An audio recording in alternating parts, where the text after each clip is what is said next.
Vous avez l'air crevé, Jean-Philippe. Il y a quand même 3 km à faire, ça un peu plus. Toujours à fond parce que c'est toujours des enfants différents. Eh donc, oui. Toujours les petits sourires. Bon, bon sourire à mon à avis, ils moi. n'ont pas dû sourire beaucoup. Hein. Non, pas trop. Vous faites Non, peur. mais après, ils se brosseront les dents, c'est ça qui est bien, c'est éducatif. Voilà, c'était super, vraiment à refaire. En tout cas, Jean-Philippe, quand vous étiez petit, vous rêviez d'être pirate. Ah bah oui, ça y est. Moi, je rêvais d'être princesse. Ah. De vivre dans un château, de rencontrer le prince charmant. C'est fait, non? Oui, oui, aussi. Toutes les petites filles rêvent de ça, Jean-Philippe. Et il y en a pour qui le conte de fées est devenu réalité. Exemple avec Laura, elle a 23 ans et elle vit comme une princesse grâce à son petit ami qui exécute ses moindres désirs. Et oui, il y en a qui ont de la chance. Un reportage Rizlen Selika. Bon, allez. Larguez les amarres, Jean-Philippe. Je largue. C'est pas si frais, je me glace. Merci. Oh, ça a l'air d'aller. Vous êtes bien?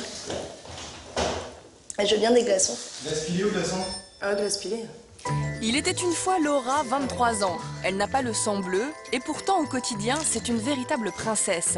Telle Lindsay Lohan, Paris Hilton et toutes ces princesses modernes qui n'en ont pas le titre mais l'attitude, Laura passe son temps à se faire servir. Celui qui honore ses moindres désirs, c'est le fidèle Jocelyn. D'habitude, il va chercher les croissants, les pains au chocolat, le jus d'orange. Puis il m'apporte tout ça au lit. Même si je n'ai pas faim, il apporte. Hein. Tu vas le chercher à quelle heure, du coup, là? J'ai pas tardé à aller chercher.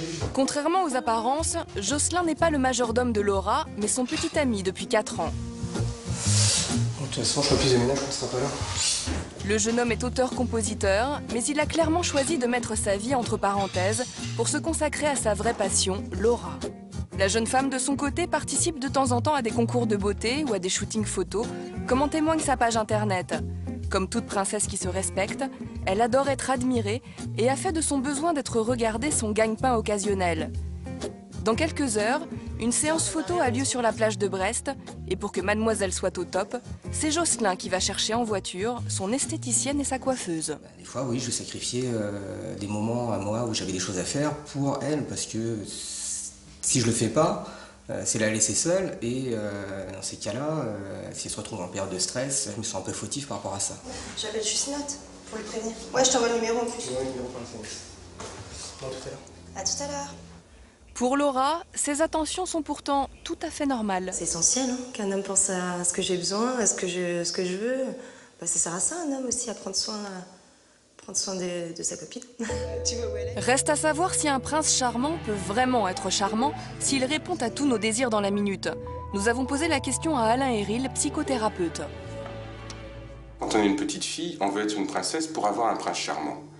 Alors que là, ce qui se passe pour ces femmes-là, c'est que peu importe le prince charmant, en fait, c'est pas lui qui est au centre du débat, c'est pas lui qui est le héros, c'est elles, ce sont elles qui sont les héroïnes de la situation. La question de l'amour est une question là qui est extrêmement difficile. Je pense que la princesse, elle est surtout amoureuse d'elle-même. Amoureuse d'elle-même et de sa beauté, essentielle quand on est une princesse. Pour s'en convaincre, il n'y a qu'à voir Laura juchée sur des talons de 10 cm et toute de rose vêtue se faire une couleur. Pour mon entourage, je suis une princesse, c'est... Mais depuis que je suis petite, apparemment, j'étais comme ça. Fallait me porter parce qu'il y avait les cailloux par terre et que je ne voulais pas marcher dedans. Laura? Ouais? Elles sont arrivées? La coiffeuse, l'esthéticienne et une amie de Laura sont enfin là. J'essaie. Ah oui, essayez. Ben, ça va, j'en ai juste mis partout dans la salle de bain. C'est pas grave. C'est pas grave, c'est pas toi qui feras le ménage. À voir les photos de Laura petite fille, on se dit effectivement que son attitude de princesse ne date pas d'hier.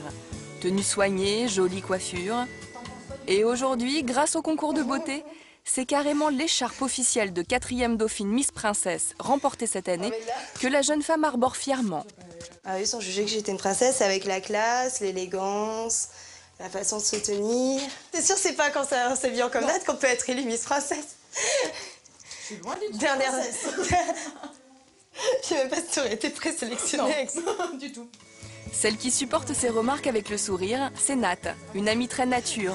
Elle est venue aider Laura à préparer sa valise pour New York, où la jeune femme s'envolera dès ce soir pour la première fois, à l'occasion d'une autre séance photo. Nat s'étonne toujours de voir Laura s'y apprêter. Déjà, il y a beaucoup de maillots de bain. Il y a beaucoup de mouchoirs aussi. Mais c'est pas un maillot de bain, ça. C'est un haut. Ah, c'est un haut. D'accord. J'ai encore beaucoup de choses à découvrir. C'est un haut couché. La valise est bouclée, cap désormais sur une plage de Brest pour une séance photo avec le champion du monde de boxe thaï, Ayelo Batonon, séance destinée à un magazine photo. Laura incarnera la puissante reine Cléopâtre, un rôle qui lui va comme un gant. Qu'est-ce qu'on peut faire avec un drap? On peut tout faire. Donc essaye d'incarner la puissance. Voilà, Cléopâtre. Voilà, comme ça. Regarde au loin. Jocelyn, fidèle chevalier servant, s'est occupé de toute l'organisation comme d'habitude. Prévoir les sandwichs, prévoir qu'elle arrive, qu'on parte, qu'elle soit dans son shooting ou dans son défilé, qu'on arrive sur place, qu'il n'y ait pas de réflexion, qu'elle soit la tête dans son truc. Mais au-delà de l'organisation, Jocelyn assume aussi les dépenses principales du foyer. L'activité de modèle de Laura étant irrégulière. Une situation qui ne pose aucun problème à la jeune femme. Ça fait du bien de se sentir chouchoutée, de se sentir princesse, sentir que les gens ils sont là pour toi, qu'ils sont intentionnés envers toi, ça te fait exister, je trouve. Pour moi, c'est une façon d'exister. Jouer les princesses et se faire entretenir pour se sentir exister, voilà qui ferait bondir plus d'une femme. Pourtant, comme l'explique Alain Héril, on peut être princesse et ne pas être soumise pour autant.